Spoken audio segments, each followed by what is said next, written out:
and will, to the best of your ability, and will, to the best of my ability, preserve, protect, and defend the Constitution of the United States. preserve, protect, and defend the Constitution of the United States. So help you God. So help me God.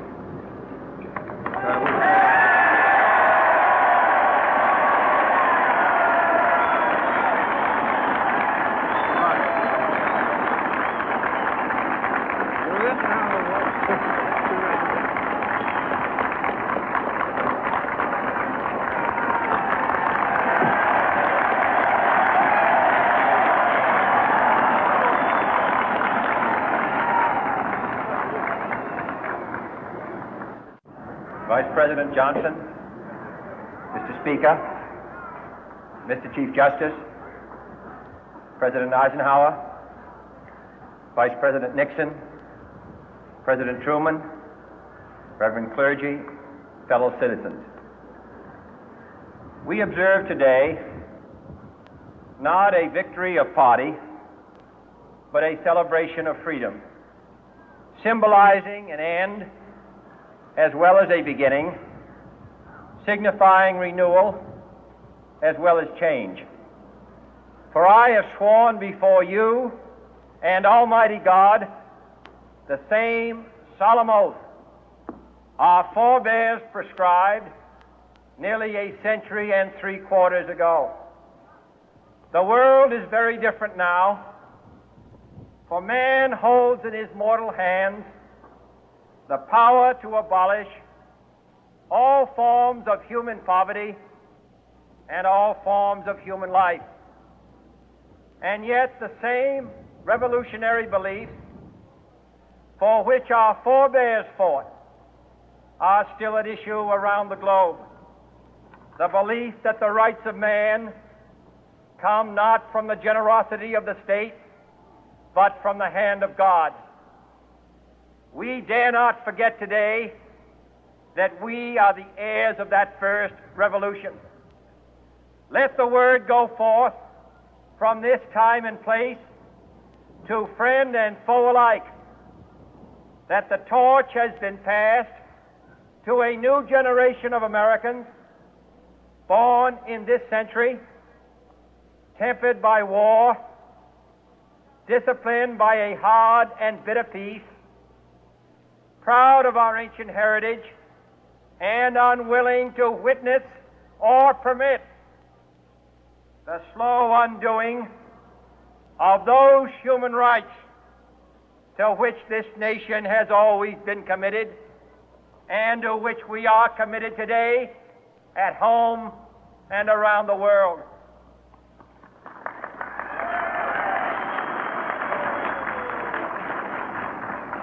Let every nation know, whether it wishes us well or ill, that we shall pay any price, bear any burden, meet any hardship, support any friend, oppose any foe to assure the survival and the success of liberty.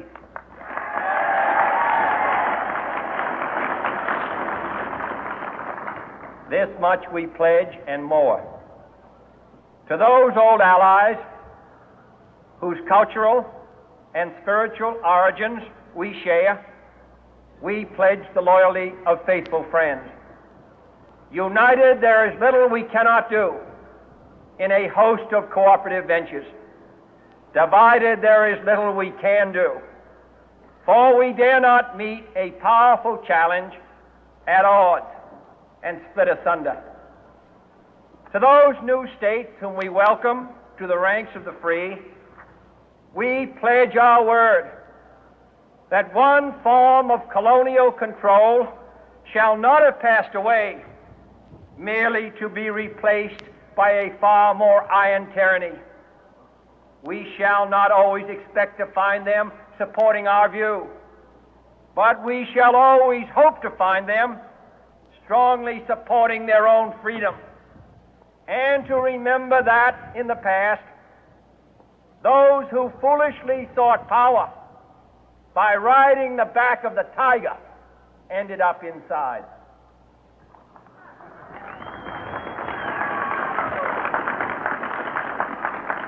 To those people in the huts and villages of half the globe struggling to break the bonds of mass misery, we pledge our best efforts to help them help themselves for whatever period is required, not because the communists may be doing it, not because we seek their votes, but because it is right.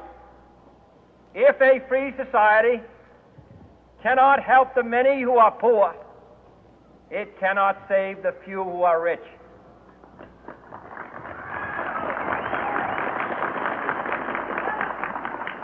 To our sister republics south of our border, we offer a special pledge to convert our good words into good deeds, in a new alliance for progress, to assist free men and free governments in casting off the chains of poverty.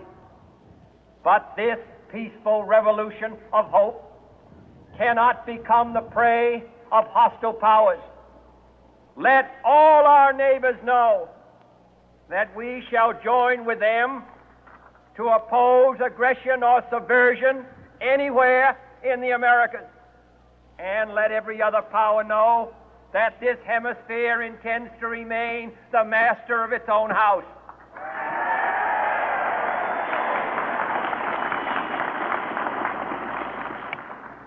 To that World Assembly of Sovereign States, the United Nations, our last best hope, in an age where the instruments of war have far outpaced the instruments of peace, we renew our pledge of support to prevent it from becoming merely a forum for invective, to strengthen its shield of the new and the weak, and to enlarge the area in which its writ may run.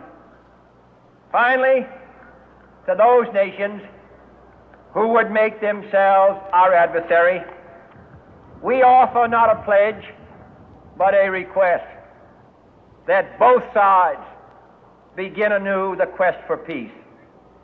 Before the dark powers of destruction, unleashed by science, engulf all humanity in planned or accidental self-destruction.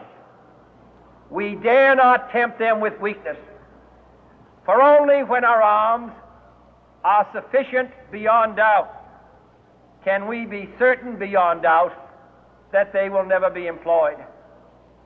But neither can two great and powerful groups of nations take comfort from our present course, both sides overburdened by the cost of modern weapons, both rightly alarmed by the steady spread of the deadly atom, yet both racing to alter that uncertain balance of terror that stays the hand of mankind's final war.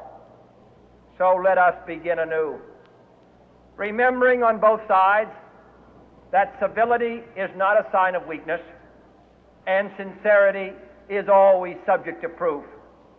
Let us never negotiate out of fear, but let us never fear to negotiate.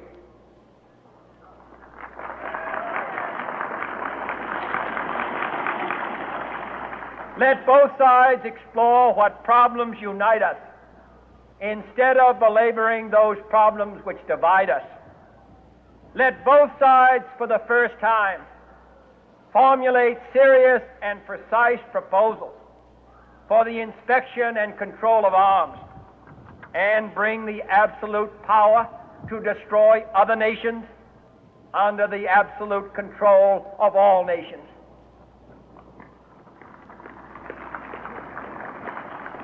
Let both sides seek to invoke the wonders of science instead of its terrors. Together, let us explore the stars, conquer the deserts, eradicate disease, tap the ocean depths, and encourage the arts and commerce. Let both sides unite to heed in all corners of the earth the command of Isaiah to undo the heavy burden and let the oppressed go free.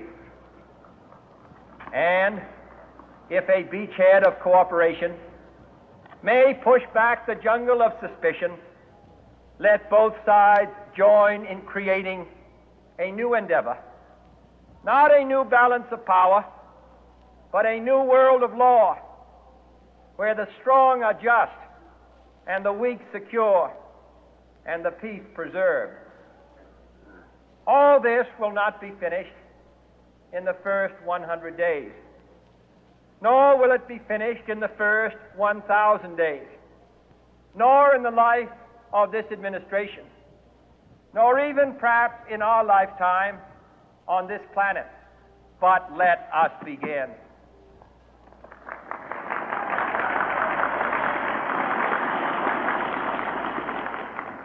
In your hands, my fellow citizens, more than mine, will rest the final success or failure of our course. Since this country was founded, each generation of Americans has been summoned to give testimony to its national loyalty. The graves of young Americans who answered the call to service surround the globe. Now the trumpet summons us again, not as a call to bear arms, though arms we need, not as a call to battle, though in battle we are, but a call to bear the burden of a long twilight struggle, year in and year out, rejoicing in hope, patient in tribulation, a struggle against the common enemies of man, tyranny, poverty, disease, and war itself. Can we forge against these enemies a grand and global alliance, north and south, east and west, that can assure a more fruitful life for all mankind? Will you join in that historic effort?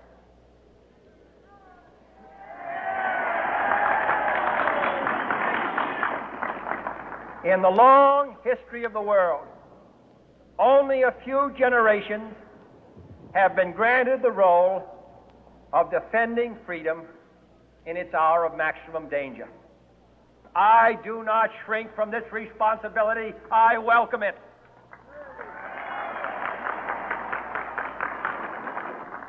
I do not believe that any of us would exchange places with any other people or any other generation. The energy, the faith, the devotion which we bring to this endeavor will light our country and all who serve it. And the glow from that fire can truly light the world. And so, my fellow Americans, ask not what your country can do for you, ask what you can do for your country.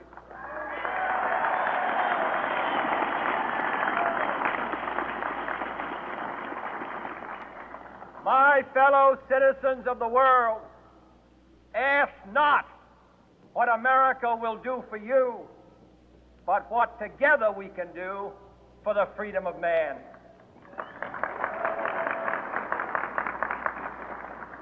Finally, whether you are citizens of America or citizens of the world, ask of us here the same high standards of strength and sacrifice which we ask of you. With a good conscience, our only sure reward, with history the final judge of our deeds, let us go forth to lead the land we love, asking His blessing and His help, but knowing that here on earth, God's work must truly be our own.